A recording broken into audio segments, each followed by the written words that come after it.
Great. Thanks for the stage. My goal is for this to be a discussion. But I guess in terms of just going through the basics. So the topic of this conversation is these top 5 takeaways from World Agri-Tech last week in San Francisco. And so this was just, not intended to be really formal, just kind of my observations from walking the floor for those 2 days. I also stuck around for Future Food Tech for the 2 subsequent days after this. But just kind of going through these to summarize, and then I'd love to have a discussion. I think that it's fascinating the perspectives that you all have on these, and so especially in various areas. I think Kim on sustainability and tech, and Ewing, you make a great point about the definition of terms on regenerative agriculture and CEA and how is it defined. And that's always been kind of a pet peeve of mine as well as it relates to regenerative agriculture, is the question of how we're defining it. And so there definitely were folks on stage that when they referred to it, they started by saying, when I talk about regenerative agriculture, this is what I mean,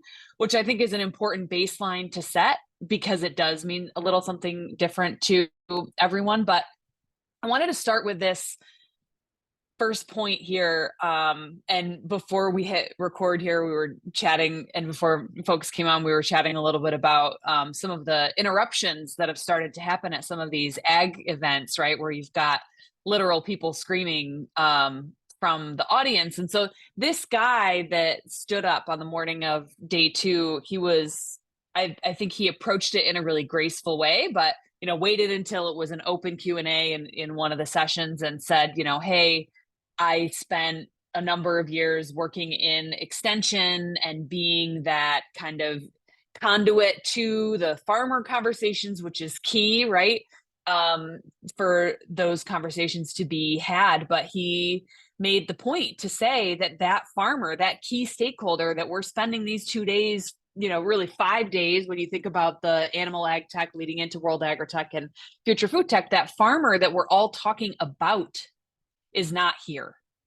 And why is that? And so I think that there's a number of reasons why. Personally, I think number one is it's hard for them to get away, right? They're running the farm, and it's hard to get out to San Francisco, or they do this in Sao Paulo and London. It's hard to get away for the summit in the first place. But I think also, for me, one of the key challenges is the fact that you have to pay to speak at this event.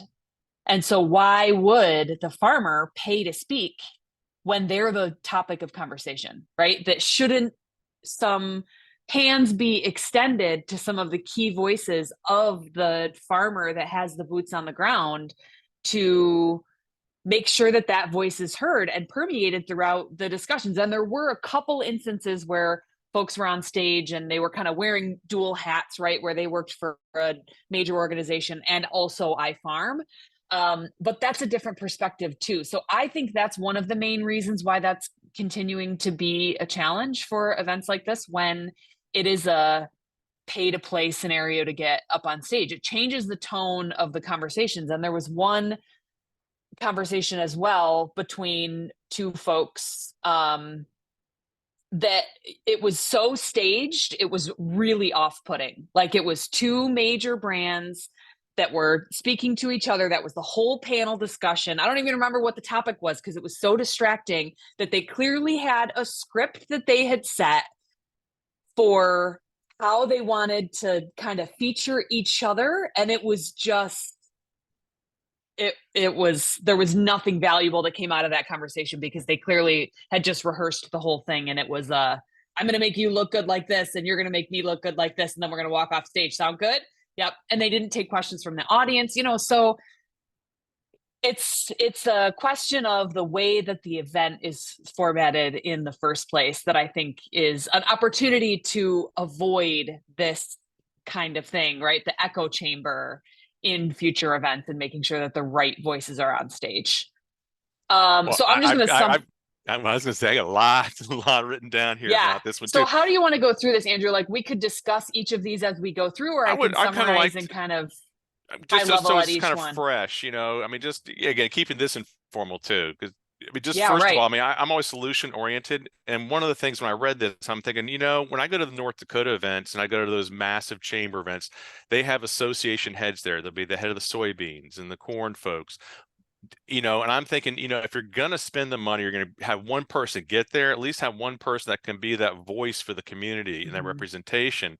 But that might not be the best person to have there. Maybe I don't know, Mhm. Ewing probably has more insight on that one too. And then also these events should be timed around the agriculture calendar. If you really want to have the farming community there, so it's obvious Mhm. that was not part of the equation. And I love the bad theater part. I'm just cracking up over that. I got to shut up and let everyone else talk. I'm going to Global Ag Investing in New York in mid-April, mostly because my company's sponsoring it. But I was talking to the head of Leading Harvest yesterday, and he said it's also a pay-to-play event. I Yeah, mean, nobody even attends the sessions. He'll put his name down for 20 minutes of dead space so he can say he's on the agenda, but right. it's it's the money thinking they're networking, and there is no way the farmers, who are the ones that are getting squeezed the most in the value chain, are paying thousands of dollars to go to Manhattan to sit in an event when, to Andrew's point, they should be farming. It's just I feel like I don't know if there's any events out there that aren't structured like this. If anybody knows of any, I'd like to hear of them, because I think they'd be a lot more useful. I think that we have created kind of an echo chamber and groupthink and left the most important people out of the equation. What Yep. and the other, I'm going to turn that lens up for too. I've spent some time in the family office circuit. The folks that fly to COP and fly to all these international things. It's the same little clique. They're on their planes with each other. They just go from one party to the other party, and they Mhm. dole out little percentage points of foundation money. And I think that sort of permeates downwards the next tier that aspire to, be that upper echelon there. And, maybe I'm making it up here, but Maureen, from what you're describing, sounds a whole like what it is at the top too. I, Yeah. I will say I'm probably the newest person to ag here, but I was actually really impressed with the Agricultural Futures Conference, mostly because the audience for that were really students that were finishing up their degrees in agriculture. And so there were a lot of what I perceived to be very honest conversations about current issues, what they perceived as future issues, and the way that they were thinking as future farmers. So I don't know if that'll help, Kimberly. Thank you. Yeah, and I think we'd be remiss not to mention, I mean, Andrew and I met as an outcome of the Grow New York competition, which is New York focused, upstate New York focused. But I think that they really do a good job of having diverse conversations on stage in those sessions, and you can stream the whole thing. So, um, it's not essential to go, which I think is also, I mean, in fairness, World Agri-Tech, you could also stream, right? And so, you don't have to be physically in the room. But I think that Grow New York does a really excellent job of having some good diverse opinions. It's not a pay to play to speak. They really are, it's run by Cornell. And so, they really have a good finger on the pulse of who are the people that we want to hear to give audience to. So that would be a good one to look at. And I'm not familiar with Ag Futures. Pablo, that sounds great too. Yeah, let me dig it up and I can put it in the chat. Cool. Sounds great. Thanks. And just to plug the USDA, every year they put on their innovation conference in the winter down in Crystal City, Virginia. You can sign up for the tour of the Beltsville facility and kind of focus in on whatever you want to go to as that as well. That's fairly cheap and that is free streamed. You got to register beforehand, and if you go live, you might see some protesters. Okay, so moving on to the next point here, AI, of course, a big discussion at any event that any of us are going to these days. This was the most refreshing discussion on AI that I've ever heard. And I equate a lot of that to Elliot from Mineral. Mineral is a Google company. What I get frequently sick of hearing is that AI is this silver bullet that is going to solve everybody's problem. And Pablo, you're shaking your head. I feel the same, right? And so it's so frustrating to hear folks on stage say this, right? And oh, there's this tool and this tool and this tool. It's like, yes, but the human element still needs to be incorporated. AI is a tool for the outcomes that we're looking for. And what I loved about what Elliot was talking about is that he said that there are some scenarios where AI is not ready for what we're looking for because we don't have enough on-farm data to get the kind of outputs that we're looking for, or because it's only as good, what you get out is only as good as what you put in. And so I just thought that that was a really refreshing discussion, that AI is great and it is a wonderful tool when it is coupled with humans who also know what they're doing, right? And there was also, and this goes down to this discussion that we'll have later about data collection. There was a big discussion about the fact that we don't really have, in many cases, the information that we need to be able to make inferences, especially when it comes to on-farm data, that there's only so much data that we have that is available, right, to be able to put into these tools. So that was so refreshing. I'm curious if they talked at all about the bias in either the models or the data. Great question. Not that I heard. Okay, yeah, because that's not that I heard. They did make the point that what you get out, you need that human touch to make sure that it is really what you were actually looking for, right? Because the thing about human evaluation is that you have a more, in some cases, thorough understanding of what you're trying to do with the information that comes out. So there was that discussion, but it's a good question. for anybody that's interested, because I'm old enough that I'm on my third go round of AI is going to solve all of the things. I like to collect books for non-technical people that it's like I can read the book and I know what questions to ask. For AI, there's this fantastic book, I'll put it in the chat, called Weapons of Math Destruction by Kathy O'Neill. And you'll sit down and you'll read it in a weekend. It's very easy to read, but it talks about all of the ways that AI can go horribly wrong in an easy to understand way. And it gets to exactly what Maureen was saying about it. It's, hey, look, it's a great tool. As long as you have, in agriculture, a farmer collecting the data because he or she knows the questions they want answered, and then evaluating the results to go, yeah, that makes sense. Right, exactly. So if I could add a little real world experience in this, it's through animal genetics. So we have all this data that's collected with animal genetics in all different ways. And most people don't realize most of that information is disseminated in the form of indexes. And it's not real data. It's not real numbers. So if you're buying genetics, you're looking at an index that somebody in some, however it's defined, whether it be a land grant or something, comes up with a formula and it keeps changing. It's not constant. And it in many ways is my favorite word now is data mining. Everybody wants your information, but doesn't want to give you back what you want. But I will say, I think there's an organization out there that's trying to do the best they can with that, and that's Farmers Business Network. So it's this group in the upper Midwest, and I think they're up to 30 million acres. And if you're a member, you have access to information. It can't be shared. It can't be used for personal gain, but it's a way to identify information and make decisions from that. So to me, that's one of the big challenges. Real information is not real information. And my biggest example is the ag census. It's old the day it got put out. I mean, it's not relevant. So I like what Pablo said earlier about this whole thing about information and how farmers can gain value from that information and still be able to use it and rely on it. I think that's a big thing that could be utilized in moving ahead with all these topics we're talking about.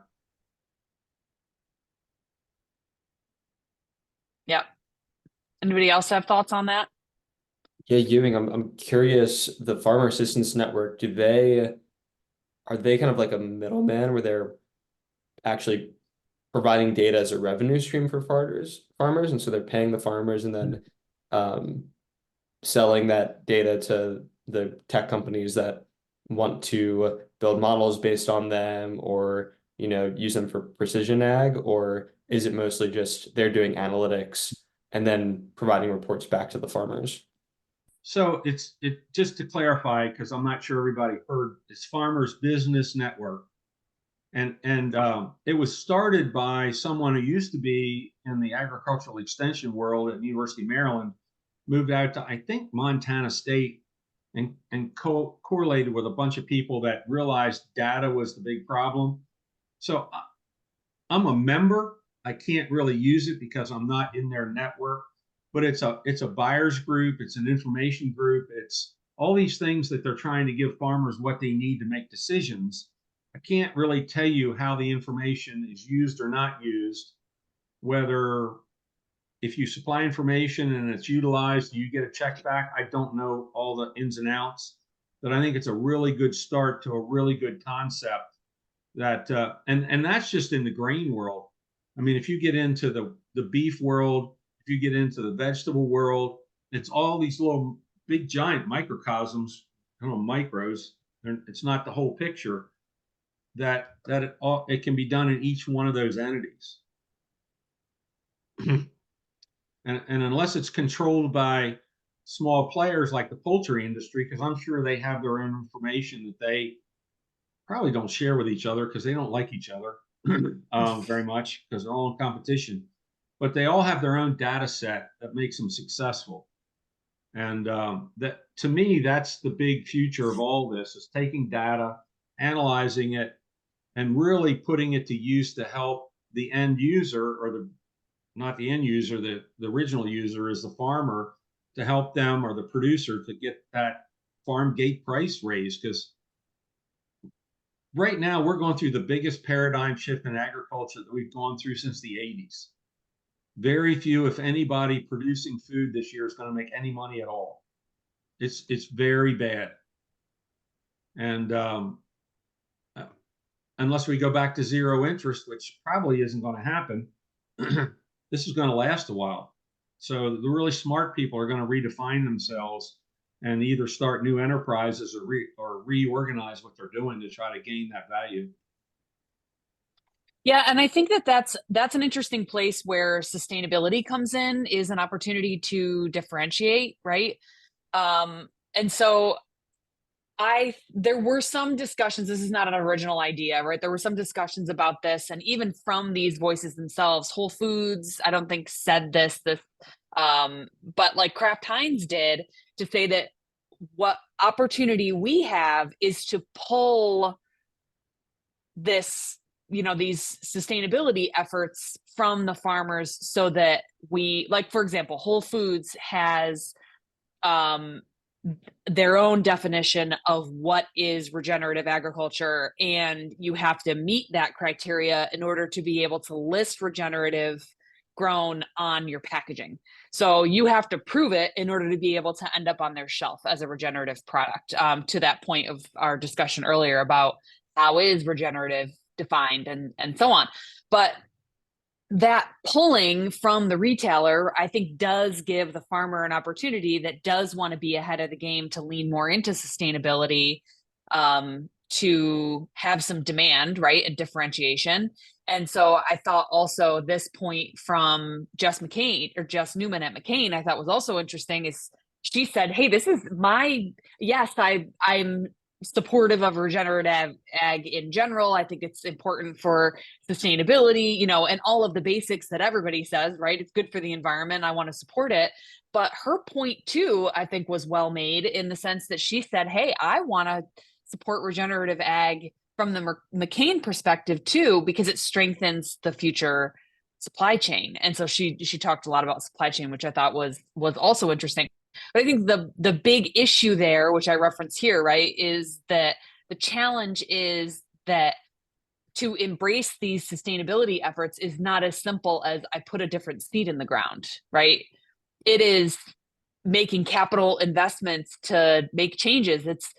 It's taking on the risk of changing your farming practices that you've been doing for 6 generations or 12 generations or however long, your family's been farming, to make changes, which is a risk, right? Of, well, man, research shows that this is going to be better for the long term, but what's it going to mean for this crop this year and my ROI on this crop and my ability to sustain? There's a lot of risk management that's in that conversation. So I thought that that was a well-made point.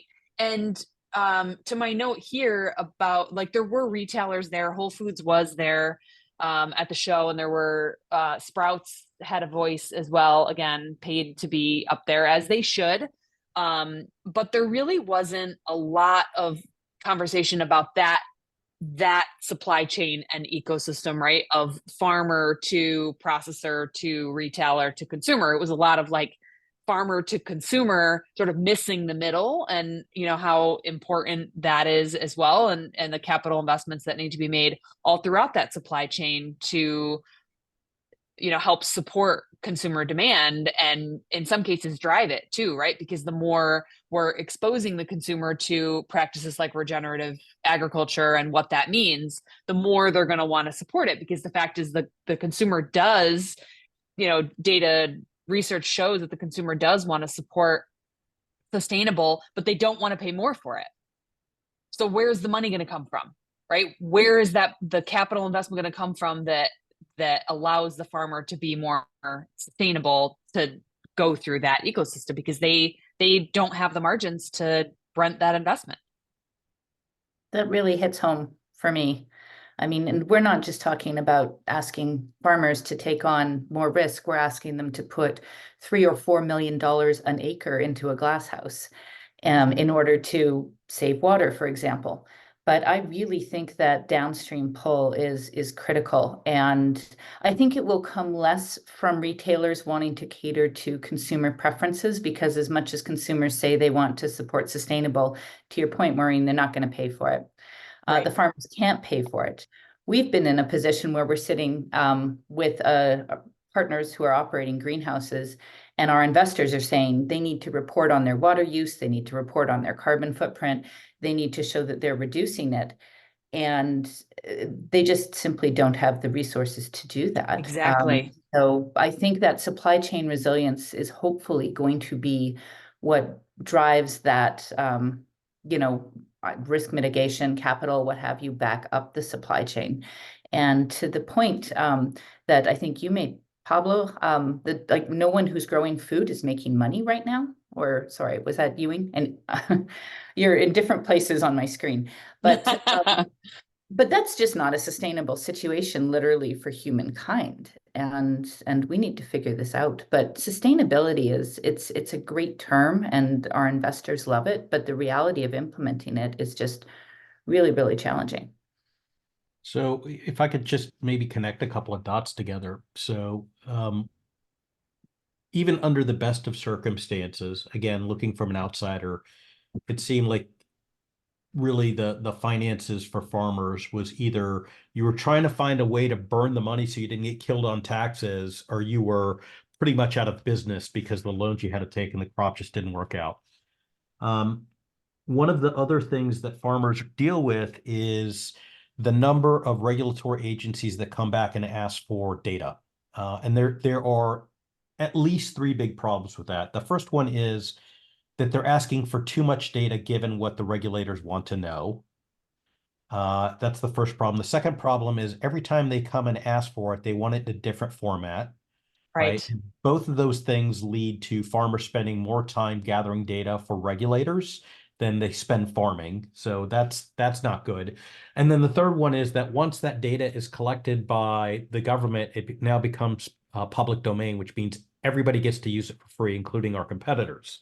So one of the ways to shift the paradigm would be for different farm groups to put together data collectives. And very roughly, the way it would work is you take whatever soybean farmers, they get a collective together, and all of the soybean farmers give their data to this data collective that they own. When the regulators want data, they go not to the farmers, they go to the data collective. And they go, here's the data we want, but here's the question we need to answer. And the data collective, with some level of assurance, says, here's the data you need for that. And we decide what format you get it in. So that means that the farmers are no longer stuck trying to convert the data format for regulators that are asking for the wrong data. That means that we give the right data to the government as opposed to all of the data. And then the last one is, now that we've collected all these data, big ag and lots of other people are going to want access to the data. Well, great. You get to pay for the privilege Yes. of data. And those, the money that comes into the data collective from selling that data goes back to the farmers that are in the collective. And so what it does is it buys a little resiliency, because whether you have, a good year or a bad year, that data is still at least as valuable as your crop. Mm-hmm. And so that would be a way to kind of change the dynamic. So Pablo, is that an idea or does that exist? That's an idea that I've been pushing with my friend Daniela Tavo, and we're starting to really kind of plant the seeds to figure out how to get this thing off the ground and be able to do a proof of concept study. Mm-hmm. Yeah, that's really interesting. I'm gonna call on Ewing there. I mean, Ewing, you've got some familiarity with associations like that. What do you think? Well, I love the ideas, and in reality they could add value, but I'm going to give you my personal experience. I live in the northeastern corner of the state of Maryland, 3 miles off of Interstate 95. We're the last farm left on a connector road that's 1.5 miles long. There's 90 houses on the road. Nobody comes to ask me what they can buy from me. And as soon as I put a sign up at the end of my lane, coming soon, low income housing, they're in there. What are you doing? Because a lot of times consumers kind of identify all the producers as zookeepers. Do we like what you're doing? Do we like the smell? Do we like, is it pleasant to us? And not really, how do we as a society help people stay in business? And I think that really is, if all the things we're talking about can add up to a success story, then that would be my guide for a success story. And I'm not talking about getting super wealthy so farmers can get super big and be like stockbrokers and hoard all the money. I'm just talking about people that want to have a family lifestyle. I'm the 5th generation on the same farm. The farm I farm, the last time it was surveyed is 1792. It's never had an acre added to it or taken away from it. But the only thing anybody cares about is what I can sell it for. Mm-hmm. And yet if I sell it, then it's gone. So, there's all these paradigms that have to be established of what's healthy and what's not. And not just a marketing thing of sustainable or regenerative, because it means everything to everybody, something different. And what it really means to keeping that producer and their family in business. I think, and thank you all for letting me jump in late this morning. I'm having a morning. I think this is a very similar model to some of the green initiatives in Canada around dairy cattle. And I'd have to dig into it another layer and also make sure I'm not violating anything that was shared with me. But it was funded under the Trudeau administration to address greenhouse gas across the country, but in the same process restored the results to all of the farmers. And so those that were dairy farming and needed to switch to produce or something alternative as a result of ultimately not being strategically in a great climate for that, had incentives from the government and supports for those transitions and things like that. But it drove really significant efficiencies. Most of the individual farms ended up making more revenues, I think up to $100,000 more per year on average. And it just helped shift things in a healthier way. It stopped being about like government taking down your farm, and it was instead about transitioning you to something that your climate region and part of the country were better suited for. And and you heard the story about my uncle. Thank you, Andrew. I was like, I'm not sure if it's public yet. So I had been brought in to ghostwrite with one of the lead analysts on the data set. But from a security perspective, we found out that all of the 150 years of dairy cow genomic data all the way through was digitally transcribed and then sitting in an open source data file that anybody and their brother could download. And so it was a pretty high risk thing a couple of years ago when we started working with them. But anyway, I've always really admired it. And you heard the story about my uncle at that event in Pennsylvania. His farm was actually one of the ones that transitioned from dairy farming to produce. Being in New Brunswick, he was better suited for pumpkin and root vegetable growth and development. And so he ended up switching over to that. And they taught him how to create land leasing agreements with other folks as he neared retirement. So it was positive all around. And he got to switch away from dairy, which was a relief as well, because carrots don't care if you're there at 4 o'clock in the morning. Right. So he was pretty jazzed. Yeah, there was a lot of, I should have put that as a top 6. The 6th takeaway is there was a lot of discussion last week about incentives, that it is the government's responsibility to help these farmers make these transitions because capital is going to be a challenge, as we talked about, right? And so there was a lot of, okay, whose job then is it to help make this happen? It's the government's and its incentives. And I don't know how many folks know this, but as someone who's had to do credentialing for physicians, one of the things that I do think is kind of interesting, as much as the United States is very like, put your little sign out and you can do anything and take over the world and, become an enterprise. In healthcare, they do zone, and insurance companies will not credential you if there are too many OBGYNs in a certain zip code or whatever else. And so there are some buffers in other industries to create a sustainability model that isn't quite the white picket fence and everybody in America can do it. But anyway, I do think that we have a bit of responsibility to not just take everything over and do whatever seems cool at the time. Mm-hmm. Yep. All right. I'm sure, Andrew, you're going to have some things to say about this gene editing piece.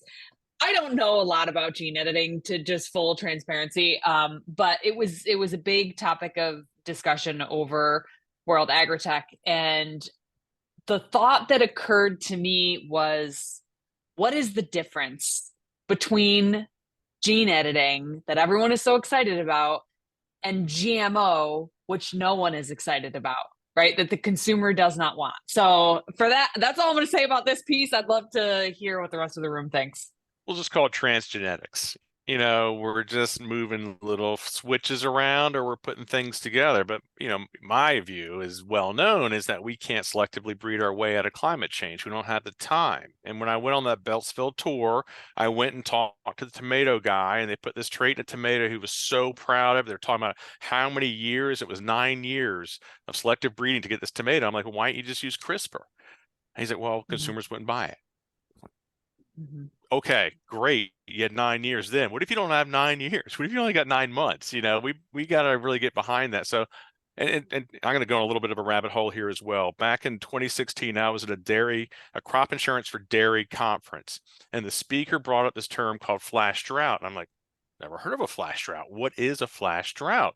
And it's where it's so arid and the heat and everything is windy, the conditions are just right, and you can lose an entire crop of soybeans that was just irrigated the day before, and it's gone, and it's burned out.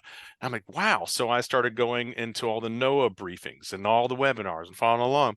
The entire first year of flash drought being recognized was defining what is a flash drought and how is that different from a long-term drought or a short-term drought and all that. I think we're just getting wrapped up in semantics here when the clock is ticking. That's my humble opinion, but I know Whitney's going to come at this from an entirely different angle because anyway, that's her lane as well. I remember I was when I was living in Hawaii, I was talking with a farmer who was like, very much on the biodynamic regenerative farming, and I was asking him about his perspectives on GMOs, and he gave a really interesting answer that I think most consumers uh don't like. They think they see GMO and they just see one big bucket. And for him, it was more about what is the purpose of this GMO? If it's for drought resistance, if it's for uh, different things that are for climate reasons. He was like, I'm all for it. It's no different than me breeding, Andrew, to your point, my plant over 10 years or 10 generations. Right. I think where, especially in Hawaii, where there's, used to be a huge Monsanto presence and a lot of health issues from the pesticide blowing over to, to schools and to homes. That was where he kind of felt like it wasn't as appropriate for, in his world. But I feel like that from the consumer side, that distinction isn't, and that nuance isn't really well understood or appreciated. Yeah, and I think that's the crux of it is the misunderstanding. Whitney, what do you think? I think that I think it's a really interesting consumer facing issue, because when it comes to human genomes, there's been all of this success with people feeling like they're, I was just talking about this earlier, the whole campaign around be a citizen scientist, get to know your genome, donate it to science. And I think when it comes to the regular everyday pieces of our lives that are codified by manipulating a genome, like I tell people all the time, I was at TEDMed when Mars M&M announced that they successfully sequenced everything for plant DNA, and they had it years before we had 50% of the human genome done. I just think that we have to kind of pause for a minute to be like, and they were doing it because they needed a way to make their cocoa different from other cocoa, and they wanted a way to represent that because they weren't able to totally patent it. And so I think it's around us a lot more than folks realize. And I don't know if it's a labeling concern or a reality check, but I think for me, it's connecting to this broader dialogue around bioliteracy and biotech literacy that NSCEB is calling for with the House and Senate. We had a huge opportunity with COVID over the last 4 years to get folks up to speed on what the heck is going on in science and get rid of things like being terrified of GMO. And maybe we're missing the mark, or we have a huge opportunity in open door right now. Maybe I'm cynical, but I think necessity breeds acceptance. And, I'm a big believer that we're going to need these innovations to feed people. But I also think that the world sees things even more so now than pre-COVID in very black and white. And you are just not going to convince people unless they need to buy their groceries and they can find cheaper products. I mean, call me cynical, but I think it's a tough conversation to have with a lot of people. Not cynical at all.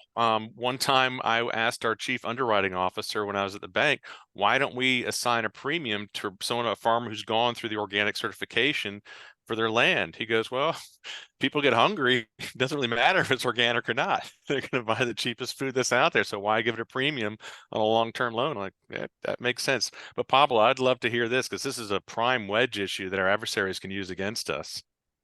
Yeah, no, and the truth is kind of along the lines of what Kimberly said.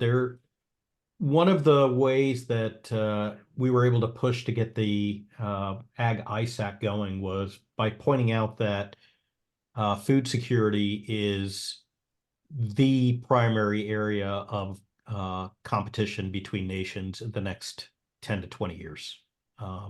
We've got, the combination of changing climate, loss of arable land, migrant populations, and just increasing population, we're going to have to increase our food density several fold.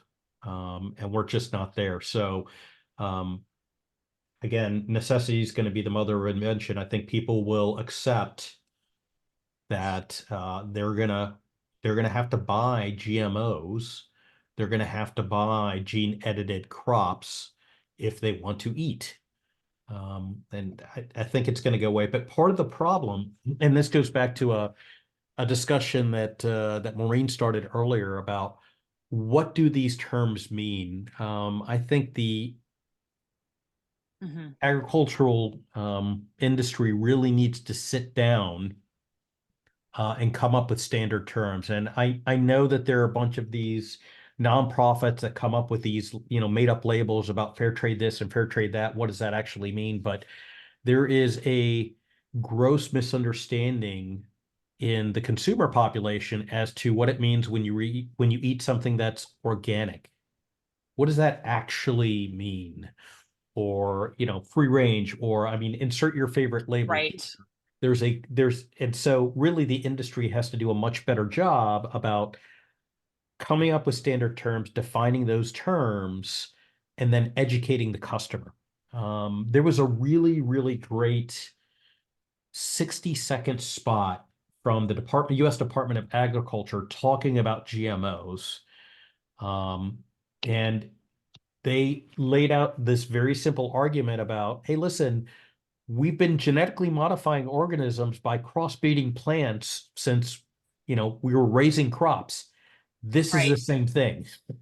This is real. And it was brilliant. And I don't know why it didn't get more airplay, but those kind of simple 60-second spots to educate consumers really goes a long way. Yep. I think there's a lot of consistency in what people are saying here, that it requires everybody speaking the same language, using the same terms, and having a similar understanding, right? Like Whitney, you were saying, it's around us more than we realize. Pablo, I think you're making that same point too, right? And I'm with you on the what do some of these consistent labels really mean too, in terms of when I buy something organic, when I buy grass-fed beef. Oh, well, that's not the same thing as grass-finished beef. And actually most is grass-fed, at some point. And so it's, point well made. Data collection. So I know we already talked about this a lot, but there's huge emphasis on that, and even echoed here in what we're talking about in terms of not only how is it collected, and what capacity does the farmer have for doing that collection, but then where does the data sit? Who has access to it? When is it sort of generalized, and when is it specific to, okay, it was that farm, right? And I think, Whitney, the correlation that you're drawing to in the medical field is an interesting one, right? I sit on an international ultra rare leukodystrophy disease board foundation, and it's anytime they're doing research and try as the foundation, to hold access to the research that's happening in various medical institutions, that's a whole challenge in and of itself, right? So that each institution that's doing the research can kind of feed back into one hub so that it can be accessed by others in a way that doesn't take away from the intellectual property that institution added, right? And so it's kind of the same thing here. I go back to Pablo, your idea about the data collectives is a really interesting point. We're doing a survey for the New York Wine and Grape Foundation right now over the next 2 years to collect an understanding of what kind of grapes are in the ground all across New York State, just to know, because they don't right now, right? And so that's important information too, to understand what is growing in various areas, what's growing well, what's the output, how is that changing over time? And that goes back to this AI discussion, right? Of we're only as good as the data that we have access to, and what we can put into these tools still is. And I don't know what the answer is on that. I wish, like I said, I think that data collectives idea is a really good one, but it is forever going to be a question of how is it collected, where is it stored, and who has access to it. One thing that I'm curious about, I mean, I know John Deere and CNH and all of the big, machine companies are starting to put telematics and tons of sensors on pretty much every device that they're selling. So they're creating these platforms where they can start to capture all of this data. What was the conversation around that like at the conference?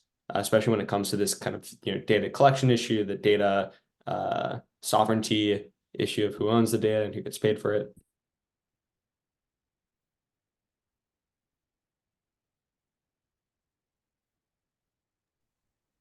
Who else has thoughts on that we haven't already touched on? Like I said, I know that one kind of permeated what we were already talking about. Yeah, go ahead, Whitney. I was going to say also call him Ewing too, because sometimes he needs to be prompted to say a long sentence. I was going to say, I'm pretty sure it stays with the company and they see it as protected data. Which is disappointing because really cool stuff can happen when data is made available to others, obviously with some restrictions, but it's my understanding that most of that has been, this is like the entire premise of right to repair. You can't do it if folks aren't giving you access. And I think that the data that's being collected by all of these instruments and components are not being shared, which is disappointing. Mm-hmm. And not my energy. And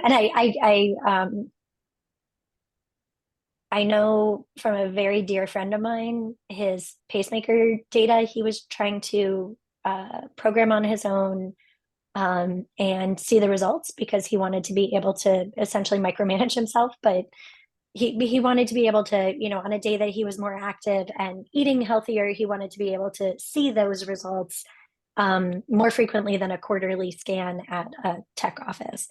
It escalated to the Oval Office and then President Obama making a phone call to the device manufacturer. And he was still, the President of the United States was told by the pacemaker manufacturer that they would not share the data because it was proprietary, unique data, not about the individual, but pertinent to the device. And so, some of that has changed, but it always sticks in my mind that even the president calling from the Oval Office can't get access to some of the data from devices and equipment and things like that. And I would suspect that John Deere is part of that. I will say, I think those things are getting not nearly quickly enough, but they are getting slightly better. And that's due to the privacy regulations like GDPR over in Europe. And then California is doing similar things with CCPA, and as goes California, so goes the rest of the country eventually. But so kind of tying these things together, one of the challenges with the idea that I talked about with the data collective is who owns the data, right? Right. And so the data provenance is going to be a question because, as Whitney just pointed out, companies like John Deere, and they're not the only one, so I'm not going to make them out to be the bad guy. They're already sucking that data out, and there's no opt-out for the farmers, right? So that is something that can be pushed through regulation. That is something that we can all kind of call Congress and do, because that data is worth something. And you're starting to see, even in the tech industry, a little bit of value that with going back to AI, when ChatGPT trained itself on all of the data on the internet. Right. And groups like Reddit, which had massive amounts of data, and New York Times and book authors went, wait a minute, that's my data you're using, and you didn't ask me permission. And so there are a lot of lawsuits going on with that. I expect that it's not going to be any different. The last bit I'll tie together is that even if we assume that all the manufacturers of all of these sensors and data were not trying to take the data, they were trying to collect the data for the farmers to use of their own. There's another problem with cybersecurity in that they're not being forced to have the same kind of cybersecurity standards as many other industries. And so that's leading to separate issues. One of the things that we pushed, or I told the government when they started looking at how to do with the Ag ISAC is, if you've ever seen a vulnerability announcement from an ISAC, only coders make sense. As a matter of fact, when I briefed at the Agricultural Futures Conference, I read one that was related to agriculture. And I said, well, how many of you have this? And nobody raised their hand. I said, this is John Deere's operational software for all of their machinery. And there were 2 John Deere corporate personnel in the room. So I said, look, that we got to quit asking farmers to be cybersecurity experts. It needs to be treated like a car recall.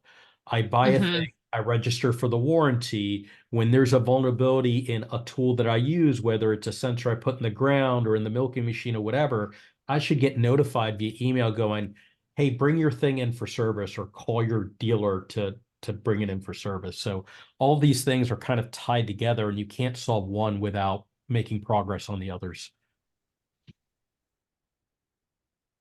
Yep, great point. So in summary, my kind of key thoughts on that. Well, I was going to call on Ewing there too. Yeah, go ahead, Ewing. Let him say it. So I am of the age where I remember the heyday and the glory of the land grant.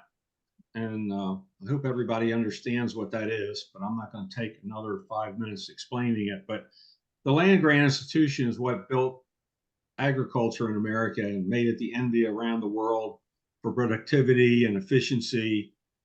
And somewhere in the 90s, they changed that whole concept, and land grants went from open source information to intellectual property. And it's really changed it. And my own personal opinion is it's not in a good way, because a lot of times intellectual property is developed, and as Andrew and I have talked about, what problem are you trying to solve? Or are you just trying to create something that you can sell to somebody and make money on? Back in the early days of the land grant, everything was open source.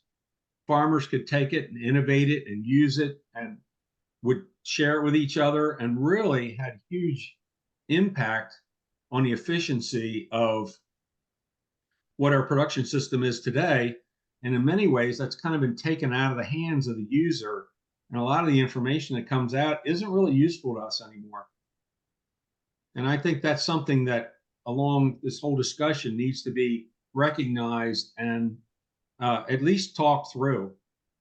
I'll give you a quick example. We're trying to solve a problem in Maryland. Now, it's actually in a lot of places where we have a lot of empty poultry houses that are kind of out of date with technology. They're still sound buildings. So I teamed up with my friend in Delaware and fraternity brother, and we found another fraternity brother who open sourced how to clean those up to grow vegetables in them, as well as anything else. So they took an asset that was basically worthless for $1 square foot, turned it into a productive entity, so farmers that had these buildings on their land could make money again. So open source has a lot of really good things that I don't think we address enough. That's kind of my 2 cents.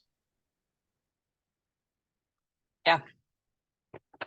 Yeah, and I think that we could probably have a whole conversation too about embracing some existing infrastructure to repurpose for others. I think the poultry houses into CEA is a great example. A couple years ago when I was at the state meeting for New York Farm Bureau, there was a lot of discussion about solar and having, instead of putting them on viable farmland, that they need to go on roofs in urban environments and things like that, and make sure that it's not taking up viable farmland. But so I think that's a really innovative practice too, Ewing, that's not talked about a lot, right? Of repurpose. So it's a great point. So in summary, my thoughts sounds consistent with the room here. Sustainable solutions can't cost the farmer more money. Capital investment requirements are always going to hold the farmer back. There was And also I'm going to another put a little whole asterisk in here too.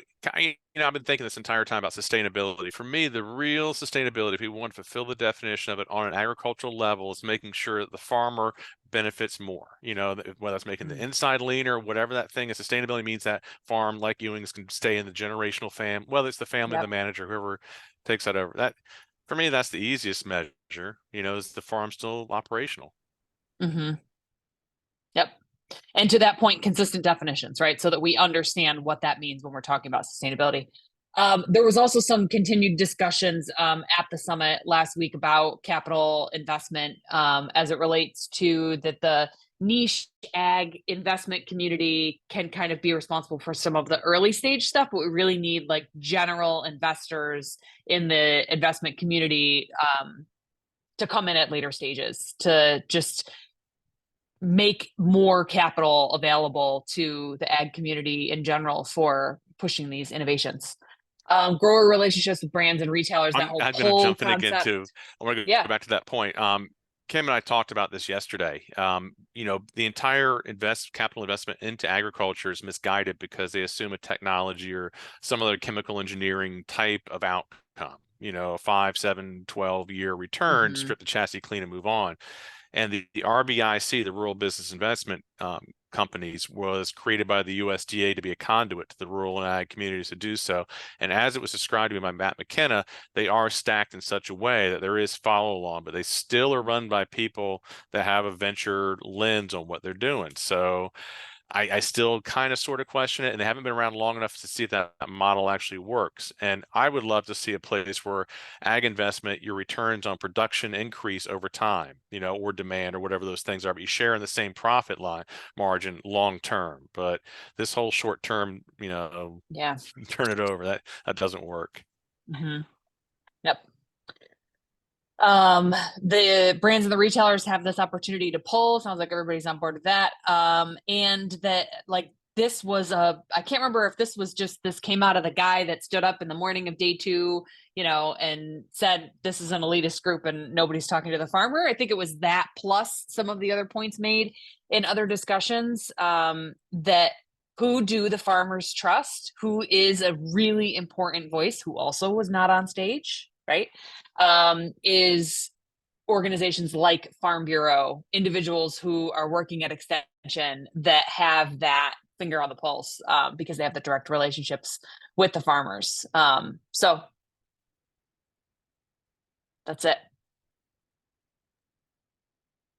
That was phenomenal. Really well Great done. chat. Great chat. Appreciate everyone's perspectives on that. And I'll be on the lookout for somebody to start that data collective idea.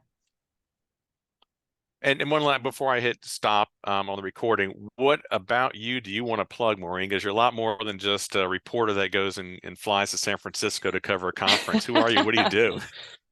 So Agency 29, I'm founder and CEO. We work with food, beverage, and agriculture brands all over the world on strategy, branding, and identity, and then marketing efforts as well. So a big differentiation for us is that we understand the industry in a way that most agencies don't, especially when it comes to ag. So if anybody's working on starting something, scaling something, growing something, not in the ground, but growing a brand or business, I'd love to talk more about that.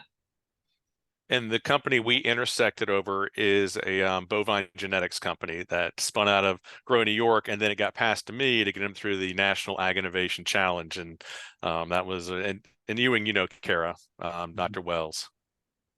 So I have a paradigm shift in food that has many purposes that I'll talk to you about, Maureen, and that's omega-3 foods.